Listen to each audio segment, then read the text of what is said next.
प्रेमचंद जी के उपन्यासों की युगीन पृष्ठभूमि पर संक्षिप्त परिचय। बच्चों, आज हम पढ़ेंगे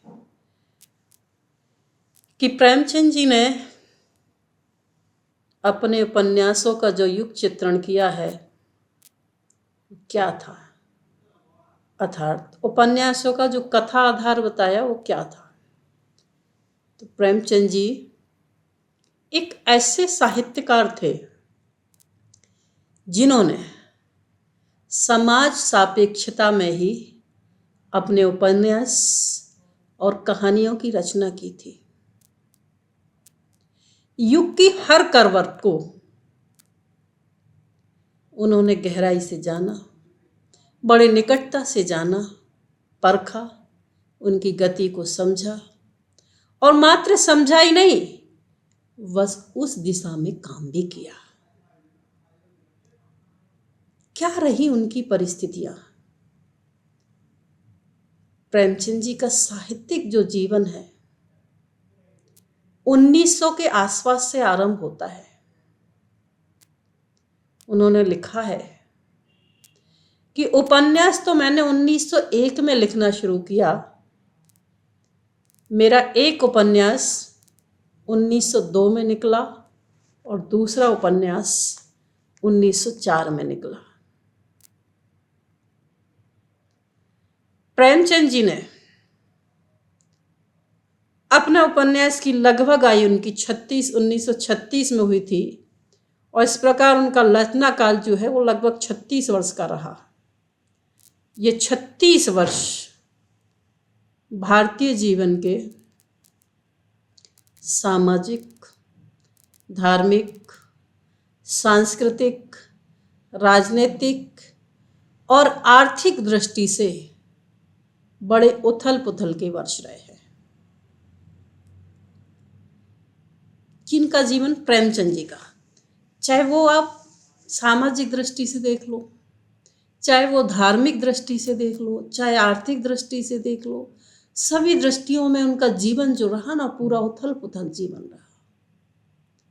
राष्ट्रीय कांग्रेस का जन्म सन 1885 में हुआ और प्रेमचंद जी का जन्म 1881 में। यदि दोनों की चेतना के विकास को समांतर रखकर अध्ययन किया जाए तो दोनों ही एक रूप दिखाई देंगे। कांग्रेस का जन्म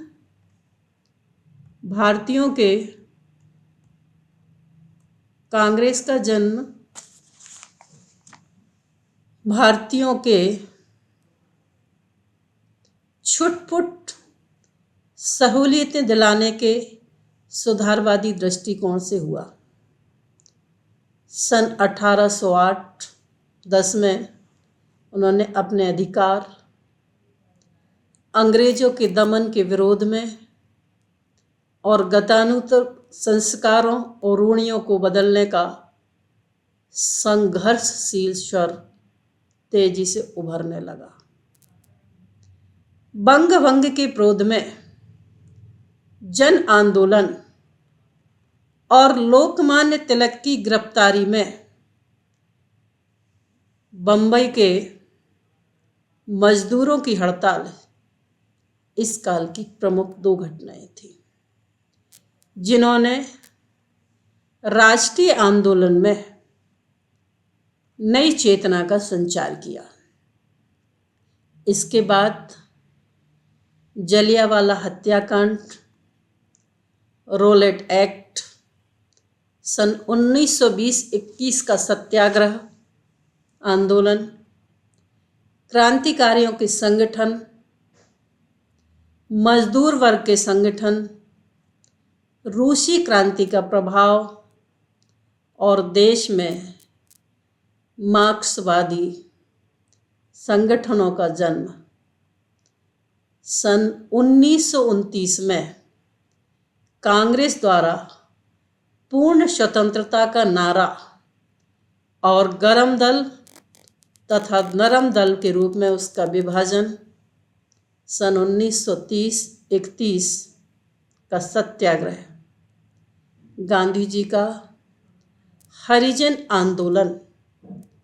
सन 1935 में लखनऊ कांग्रेस की समाजवादी समाज की स्थापना के लक्ष्य की घोषणा और समाज से हर प्रकार की असमानता को मिटाने के निश्चय की घोषणा आदि प्रेमचंद जी युग की राष्ट्रीय युग परिस्थिति की प्रमुख घटनाएं रही हैं। यह कहना सही होगा कि यह विभिन्न सीढ़ियां हैं राष्ट्रीय चेतना विकास की।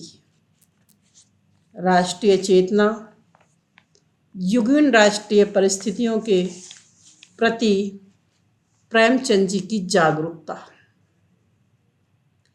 प्रेमचंद जी ने 1920-21 के आंदोलन के अवसर पर अपनी 20 साल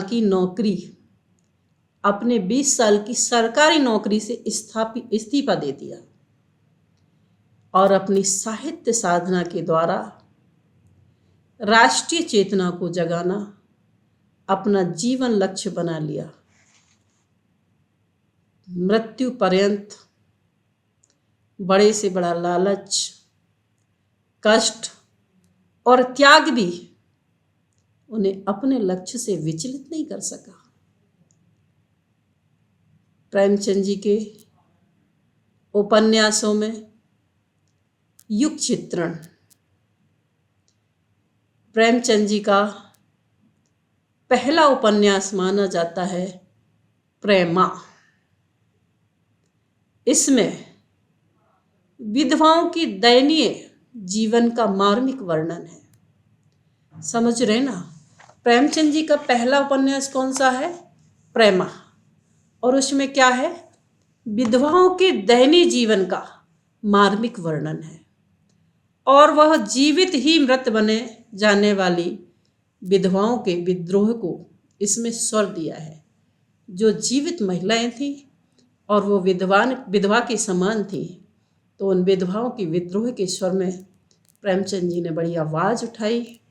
विधवाओं के पुनर्विवाह का समर्थन कर उन्होंने समाज सुधार को एक नई क्रांति का स्वर दिया। समाज सुधार को एक नई क्रांति का स्वर दिया। सेवा सदन में समाज की एक ऐसी ही दूसरी विकट समस्या जो दहेज की समस्या को लिया गया है, जो नारियों के जीवन में अभिशाप का कारण बनती है। इस उपन्यास में उन्होंने समाज की उन परिस्थितियों, खोखली मान्यताओं और आडंबरपूर्ण जीवन को बदलने की क्रांतिकारी दृष्टि दी है, जो समाज में वेश्याओं को जन्म देती है। आवश्यकता उन मूल कारणों को बदलने की है, ना कि वेश्याओं से नफरत करने की, क्योंकि नफरत खोखली है, नफरत दिखाऊ है। एक ओर तो समाज का प्रतिष्ठित व्यक्ति उनके संपर्क में आने का प्रयास करता है और साथ ही साथ उनसे नफरत भी करता है, उन्हें समाज का कलंक मनाने का दिखावा करता है।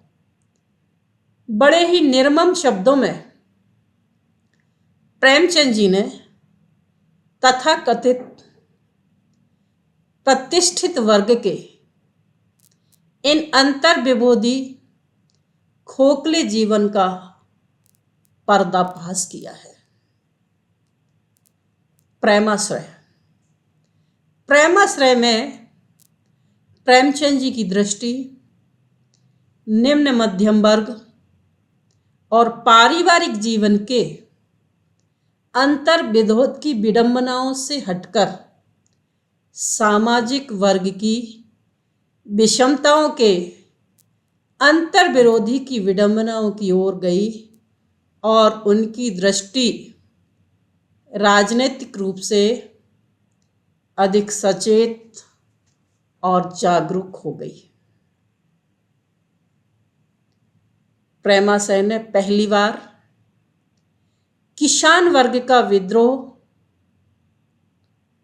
और किसान वर्ग का विद्रोह की चेतना का स्वर मिला। मनोहर जमींदार के कारिंदा गिरधर महाराज से कहता है, यहाँ कोई दुर्बल नहीं है, सब कोड़ी कोड़ी लगान चुकाते हैं, तो धौंस क्यों सहे, डर किस बात का। इस उपन्यास पर गांधीवादी राजनीति का बड़ा गहरा प्रभाव पड़ा, किंतु प्रेमचंद गांधीवादी विचारधारा के अंध अनुयायी नहीं थे, वरन उनके तटस्थ आलोचक भी थे। रंगभूमि में उन्होंने और भी व्यापक क्षेत्र की कथा को ग्रहण किया। यह उस समय का उपन्यास है जब कल कारखाने खुलने लगे, नए मजदूर वर्ग को जन्म मिलने लगा। तब श्री प्रेमचंद जी की दृष्टि भारतीय संस्कृति के लिए जबरदस्त खतरा पैदा कर गई। उनकी यह चिंता इस उपन्यास के कथानक, विशेषकर नायक सूरदास जी के चरित्र से साफ झलकती है। इसमें पूंजीवाद को जन्म देने वाले यंत्र परिचालित उद्योगों के गुण दोष, पूंजीवादी व्यवस्था की शोषण विधि, दासता के दिनों में ध्वंसावशिष्ट सामंत वर्ग की मनोवृत्ति एवं कार्यविधि, अंग्रेज शासकों की स्वेच्छाकारी पॉलिटिकल एजेंट द्वारा नियंत्रित निर्देशित देशी राज्यों की क्रूर एवं भ्रष्टाचारी शासन नीति, कौशल के भारतीय मेंबर्स की उपहासवाद तथा व्यर्थ स्थिति उठती हुई दिखाई दी। जब इस तरह की भावनाएं देश के अंदर भर गई तो प्रेमचंद जी कौतूहल हो गए। उनका राग देश से बढ़ता हुआ चला गया और उन्होंने अपने बढ़ते हुए राग को इस विशालकाय उपन्यास में चित्रित किया। निर्मल उनकी एक मध्यम वर्ग के खोखले जीवन की विडंबनाओं की मार्मिक कहानी है, जो अनमेल विवाह की मुख्य समस्या पर आधारित है। सेवा सदन के समान ही मध्यम वर्ग के जीवन का छोटा सा उपन्यास है, किंतु प्रसंगानुकूल निम्न वर्ग के संघर्ष को इसमें स्वर दिया गया। राष्ट्रीय आंदोलन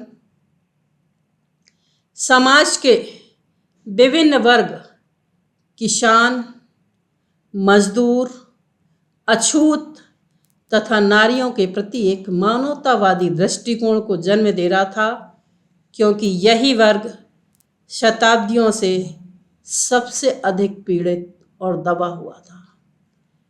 प्रेमचंद जी ने भी इन्हीं वर्गों को विशेषकर अपनी सहानुभूति प्रदान की।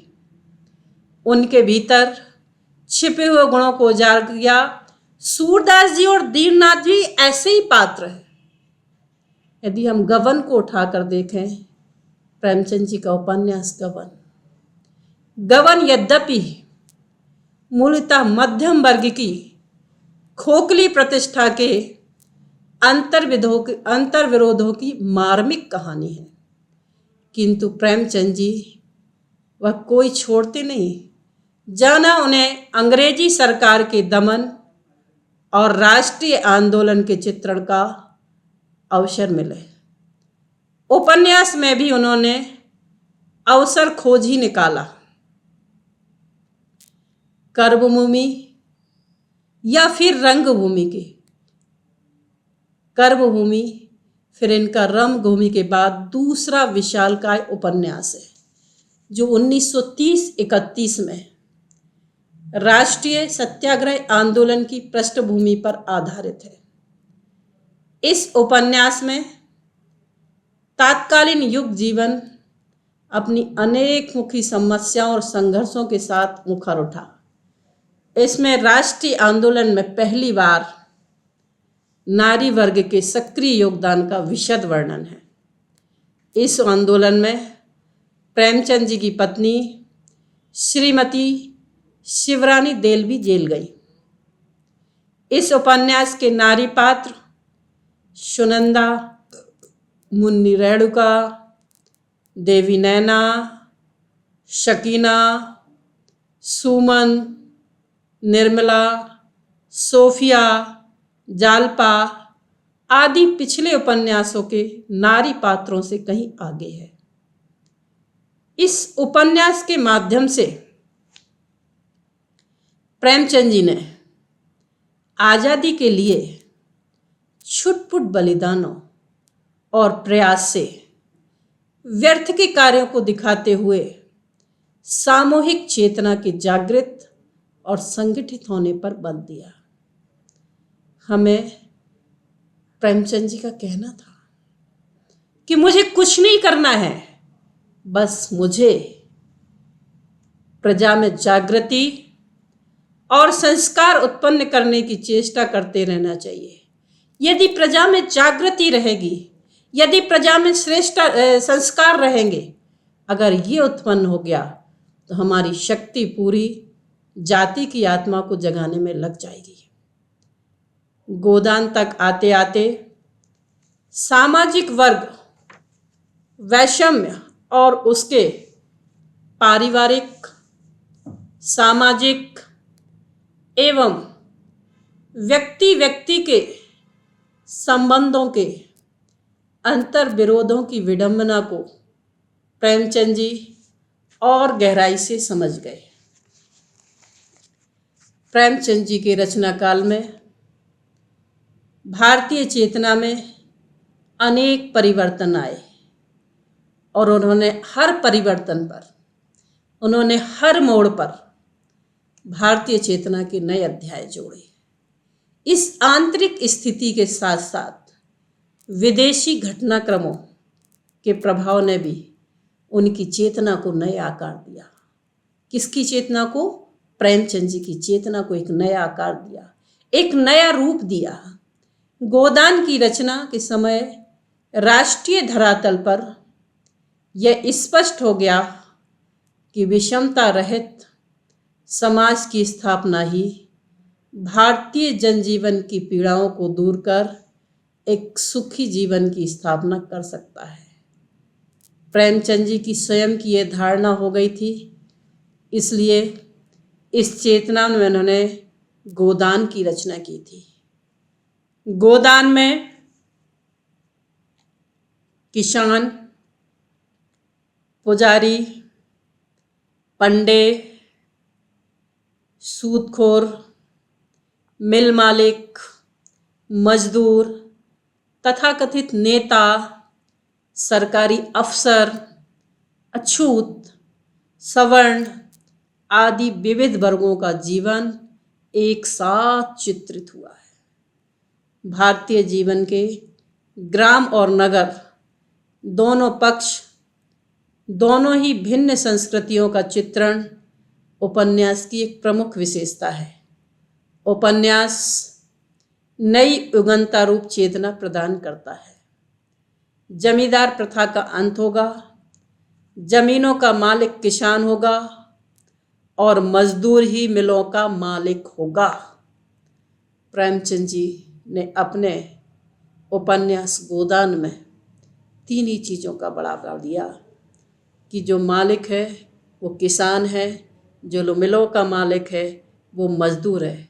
इस प्रकार हम देखते हैं कि प्रेमचंद जी हिंदी के अकेले एक ऐसे उपन्यासकार हैं जिन्होंने साहित्य साधना की मात्रा राष्ट्रीय चेतना के विकास की मात्रा के समांतर चाहिए।